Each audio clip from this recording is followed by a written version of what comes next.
Hello everyone. I hope everyone is keeping fine. Thank you so much to everyone who has subscribed to the channel. I would not be in this space without your support. Thank you. One has to admire the courage and boldness of President Traore to stand against the most powerful nations on earth to fight for his people's freedom and rights. This speech is educational, intellectual, thought-provoking, and quite inspiring. It touches one's inner spirit, especially for the people who are working towards a united and peaceful Africa. Burkina Faso, a nation once synonymous with the revolutionary ideals of Thomas Sankara, has found a new torchbearer in Captain Ibrahim Traore. At the age 35, Traore has not only revitalized Sankara's enduring vision of self-reliance, anti-imperialism, and social justice, but also positioned himself as a pivotal figure not just in Burkina Faso, but in Africa. Ibrahim Traore's vision has reignited hope among many Africans. This is a rare trait of a leadership. Respect to this man, and may God bless him and Africa. President Traore is a true leader, inspirational motivator. Ibrahim Traore is the greatest African leader of the 21st century.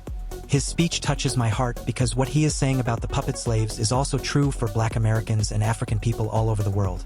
This man is speaking our history without any fear. Africa needs more leaders like Ibrahim Traore, an eloquent speaker and a man full of conviction, honesty, and integrity. The colonizers have finally gone, and it is now time for African nations, like Burkina Faso, Mali, and Niger, to prove that they have the power and will to excel and be prosperous in peace and justice. If just 10 African leaders were like Traore, Africa would be a better place. Africa would be in a position to keep at bay the imperialists who want to loot the continent. Africa needs more leaders like Traore. As British, most of us are working as slaves of billionaires. We are working for governments that are controlled by the city coffers. We are working to pay the tax that you initially paid. Some are working to stay afloat, and the majority of the time you have no choice.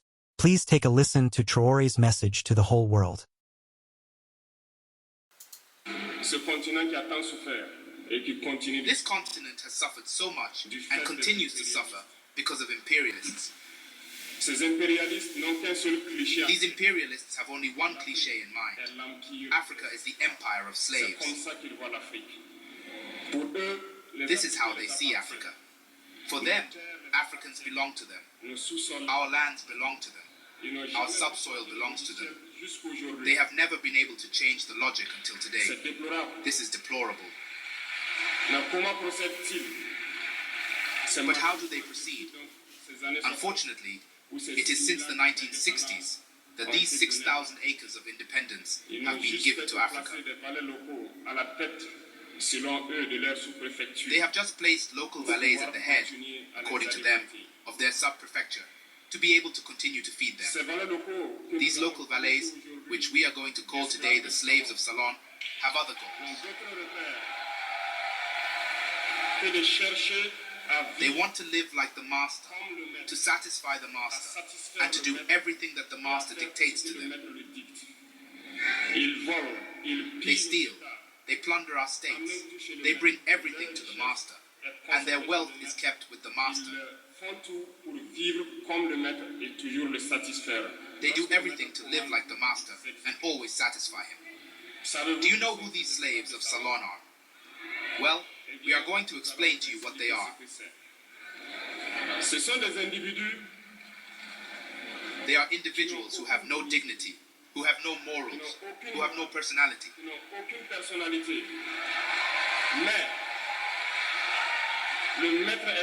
But the master slave has always known how to identify these individuals. They are always ready to betray their brother, to satisfy the master. They have betrayed us since independence, and others continue to betray us to the benefit of their master. These individuals continue, against all odds, to help the master plunder Africa.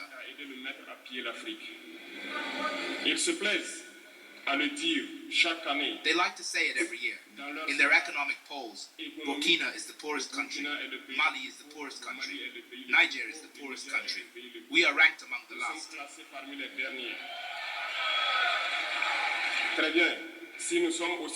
Very well, if we are as poor as they say. But when the time has come to take responsibility, we have asked this master to leave the place. Why don't they want to leave?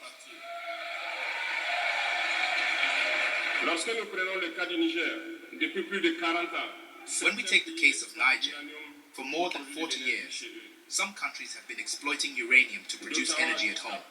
From Ottawa to Paris, the streets are illuminated. It is the light. But in Niger, it is the darkness that has served us.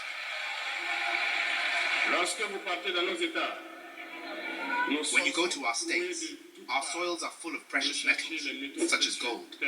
But often there is not even the slightest road accessible to reach the areas where they exploit gold, even less certain basic social services. This is why we have decided to revolt and take the fate of our countries into our own hands.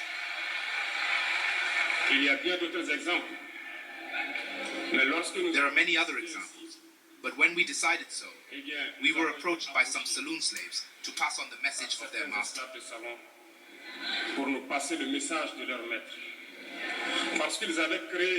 Because they had created this kind of polymer chain that rises to the heads of our states to serve them. And we came to break the chain. And it is inconceivable for them.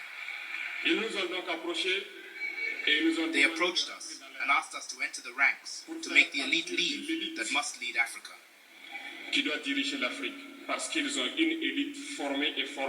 Because they have an elite formed and formatted that must follow, that is embedded in this chain. We refused to enter their ranks. And then the hostilities began.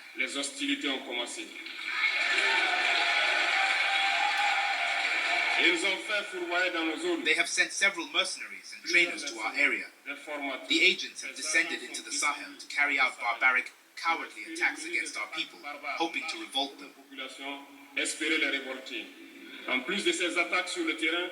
In addition to these attacks on the ground, the attacks on communication, manipulation, and disinformation are full in their ranks. But the people of the Sahel have understood, and we will never be able to be manipulated again. They know where they come from, they know what they are doing, and they know where they are going.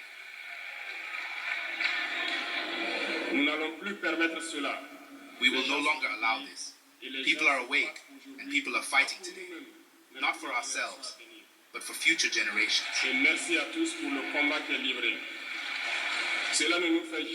thank you all for the fight that is being fought. This will never make us cry. We will not tremble. We will fight. We will fight for real independence, for our freedom. Because to scare the people of the Sahel, these individuals have only 3 terms in their mouths: democracy, freedom, human rights. Of course, their local values are only elected in a democratic, free, and transparent process according to their values.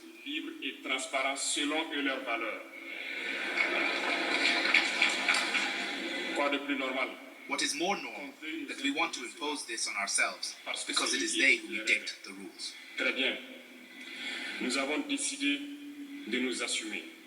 Very well, we have decided to take responsibility. Do you know why on June 26, 2023, when Niger decided to turn the page, the slaves of Salon and their masters got on the big horses?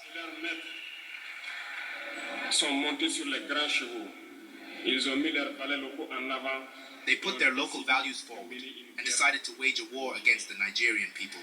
So we said, anyone who dares to take up arms against Niger will face us.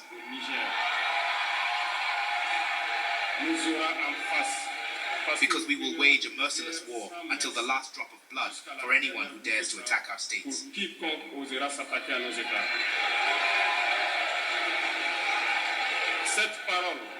This word, this decision we made yesterday, is current today, will be current tomorrow and forever.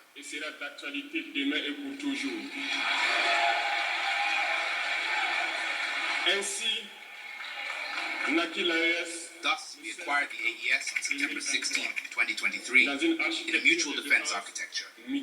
But we felt it necessary to extend and therefore enlarge the AES architecture.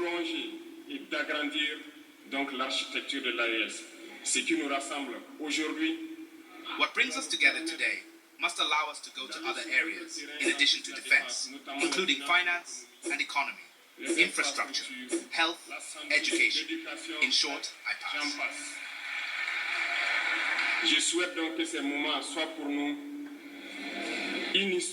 So I hope that this moment will be for us a story that we will write for the AES, but especially for Africa and for the whole world.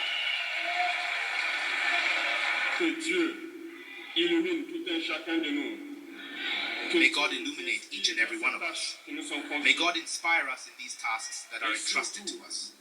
And above all, that when we do all our work, that we have in mind only one thing: l'intérêt suprême de nos populations. The supreme interest of our people. On this, we pray once again, good God, that He accompanies us all in our different tasks.